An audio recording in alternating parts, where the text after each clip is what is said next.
Alright, so dear Yorubas, I feel the need to say this to you.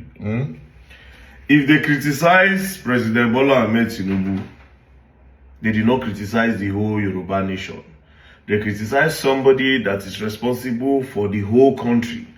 And if they feel the need that he's not doing well, you would talk. I don't know why people are mistaking this thing. Like if they talk against the policies and the regime of Asiwaju Bola Ahmed Tinubu, it means that they insult Yorubas. A lot of our tribalism don't finish on our head, it don't block on our brains. And it's a problem. Our fathers, they do the same thing. Our mothers, the previous generation, they did the same thing. We, with our internet generation, we still won't follow in that same mumu path. I don't read Now, with these guys, social media anymore. They abuse hell out of me.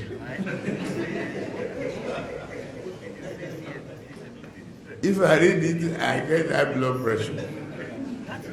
I get angry. I don't read it. So, if I want to hear anything, my children or any of my workers will tell me, this one say this one to me. If I'm tired, I say, please. Forget it. Do you understand? Now he's supposed to say, okay. This is Crossblog XTV. Please don't forget to subscribe, like and share.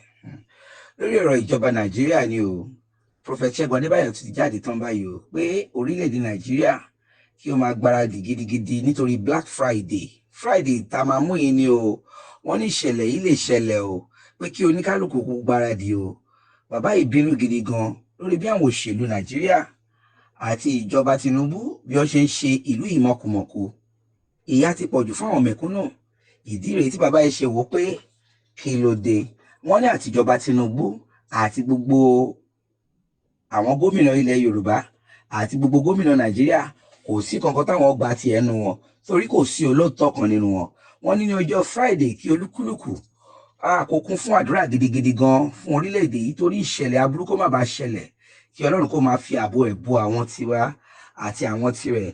Ẹ jọ̀ọ́ ẹ jẹ́ ká gbọ́ ẹ̀kúnrẹ́rẹ́ àlàyé àti àwọn ìran yìí lẹ́nu Prophet Adébáyọ̀.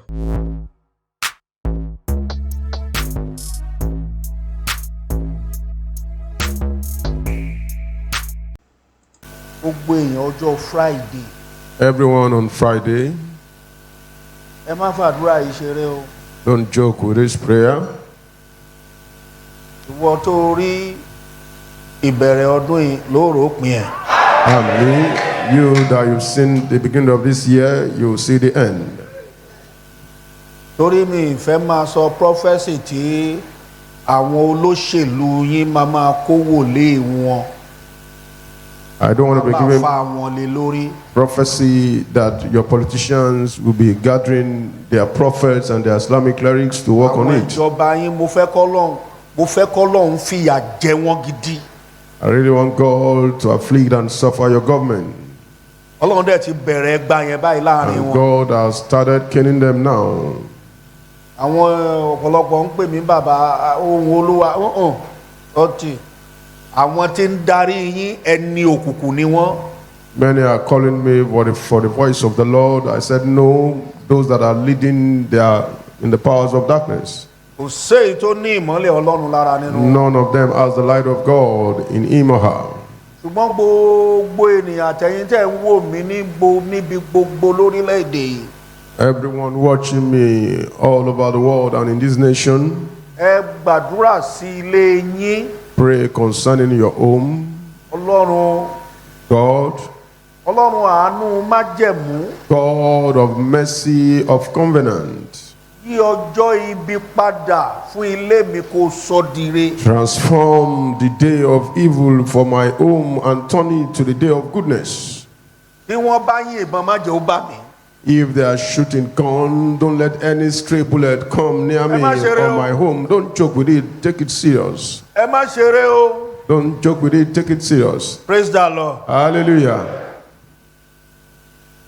èmi gẹ́gẹ́ bí ẹnìkan mi ti ẹ̀ gba ti ìjọba yìí rárá. For one, I don't like this government. I'm not happy with any of them. Àti president o, àti governor, including the president, the governors, the senators, and the rest. None of them is of God. A lè máa gbàdúrà. We can't be praying. Ọ̀rọ̀ wọn ò tọ́ sàdúrà mọ́. They don't deserve prayers.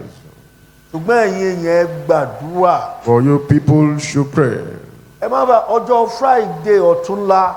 Friday, this coming Friday. Tó o bá lè gba àwẹ̀ gbadago mẹ́ta ọ̀sán ṣó tún gbọ́ báyìí ṣó mọ̀ kó ṣìpù báyìí. If you can fast to at least 3 p.m. in the afternoon. Àdúrà àwẹ̀ tó ṣìpù.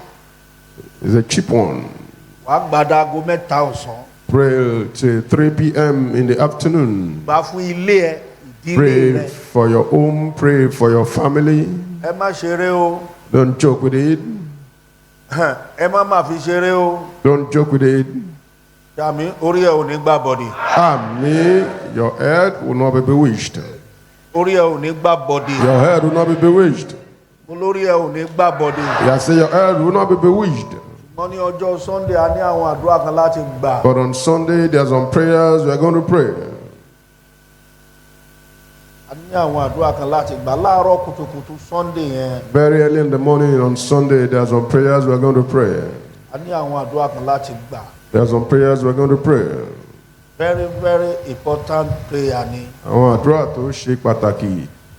Tábà ti débi ìlago mẹ́fà àárọ̀ àdúrà yẹn bẹ̀rẹ̀. Once we get here by 6 a.m. the prayer will start. Orin inú ìwé kan la fẹ́ kọ. I'm only going to sing one song from the hymn book. Ojú yín ò ní rí bí o. Amen. Our eyes will not witness any evil. Etí yín ò ní gbọ́ bí. Amen. Our ears will not hear bad news. Mo létí yín ò ní gbọ́ bí. Amen. Amen. Amen. Ṣé mẹ́ dáadáa? Amen. Ṣé mẹ́ dáadáa? Amen. A fẹ́ gbàdúrà kan. Want to pray one prayer? Ọlọ́run. God. Wá fàánú ṣiṣẹ́ ìyanu tí a ò gbọ́ irú ẹ̀ rí. Come and use your mercy to do the work of miracle that no one have heard of it before. Nínú ayé mi. In my life. Bàbá Benson Dausa. Archbishop Benson Dausa. Iṣẹ́ ìyanu kan tọwọ́ rẹ̀ ṣẹlẹ̀. One great miracle happened through him. Kò sínú Bíbélì. It's not in the Bible. Kí agbárí ènìyàn fọ́. That someone's brain got busted. Kọ́lọ́run dẹ̀ tún dá agbárí yẹn padà. And God fixed the head, the brain back and brought that person back to life. Ó dẹ̀ sọ nínú ọ̀rọ̀ ẹ̀.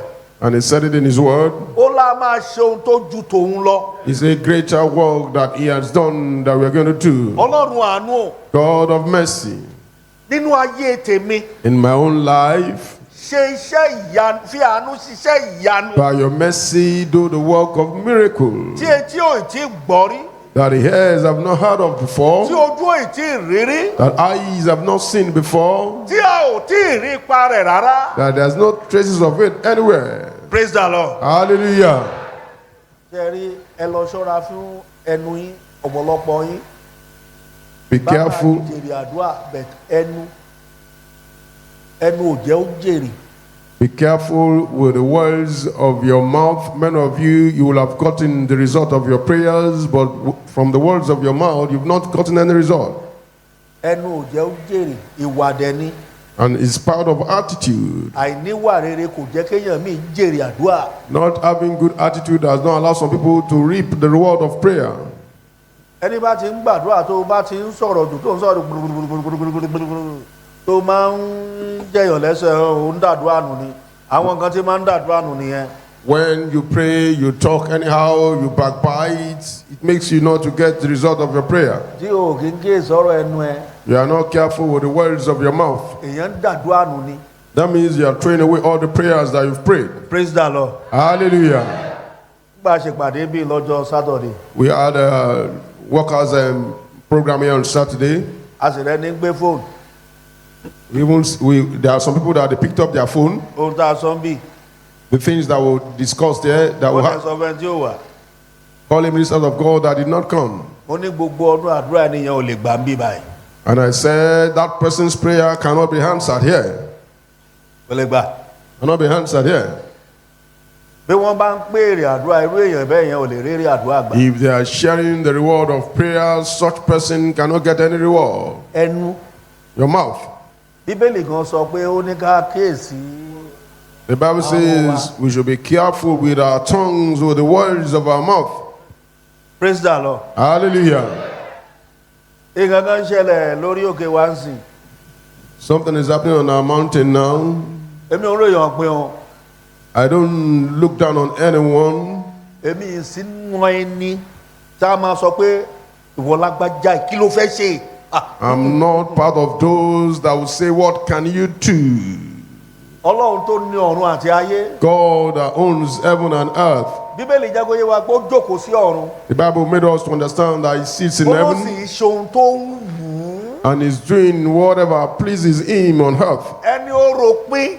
That person that you've looked down on. who are you kí ló já mọ́. That who are you, by the way? láàrin a seconds. Within a second. ọlọ́run lè bẹ̀rẹ̀ iṣẹ́ agbára ẹ̀ nínú ayé ẹ̀. God can start his work of power on the life of that person. ẹni ó yẹ̀yẹ́ yẹn ẹni ó bàjẹ́ pé kí ló já mọ́ kí who are you.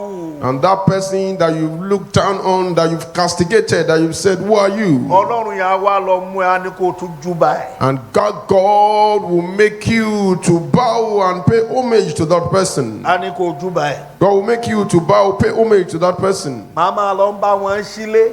I normally go to do housewarming for people. mo ti gbàdúrà gbà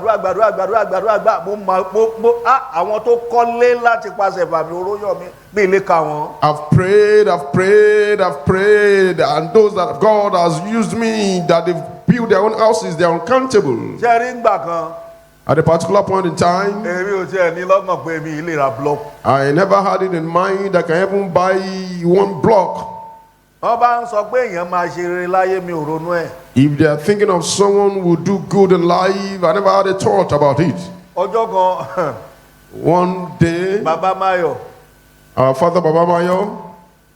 àwa tẹ́ ẹ bá lè rí àmì ṣe gbogbo ogun tó lóhùn ní gbọ́ tó lóhùn ní gbà lórí ayé yín iná agbára ọlọ́run máa jó dànù kí lè nǹkan tẹ̀ ń là kọjá tó dàbí pé ẹ ti wá ọ̀nà àbáyọ ṣùgbọ́n tí ẹ ti rí ọ̀nà àbáyọ ẹ ti pàdé wòlíì yín ló fà ṣùgbọ́n arán mi sí ọ lónìí dádì arán mi sí ọ lónìí mọ́mì olúwa lòun fẹ́ ṣe nǹkan ńlá nínú ayé yín olúwa sọ wípé gbogbo tẹ̀ ń là kọjá yín òun fẹ́ fi òpin sí kí nìkan tẹ̀ ń là kọjá lórí ìgbéyàwó ni lórí ọmọ ni lórí iṣẹ́ ni níbi gbogbo ni bóyá ogun kan ló dàbí pé ogun yẹn le ẹ ti gbìyànjú kò tí ì sí ọ̀nà àbáyọ ẹ jẹ́ àjọ gbàdúrà ẹ jẹ́ àjọ wá ojú olúwa kí làṣírí ogun yẹn gangan ẹ jẹ́ àjọ wádìí lọ́wọ́ ọlọ́run ká dẹ̀ mọ ọ̀nà àbáyọ ẹ̀rọ ìbánisọ̀rọ̀ tẹ́ fi pè mí fún àdúrà àti ọ̀nà àbáyọ òun náà ni +234 7025 475427 +234 7025 475427 bẹ́ẹ̀ ṣe ń pè mí fún àdúrà lórúkọ Jésù ẹ máa rí ìyanu.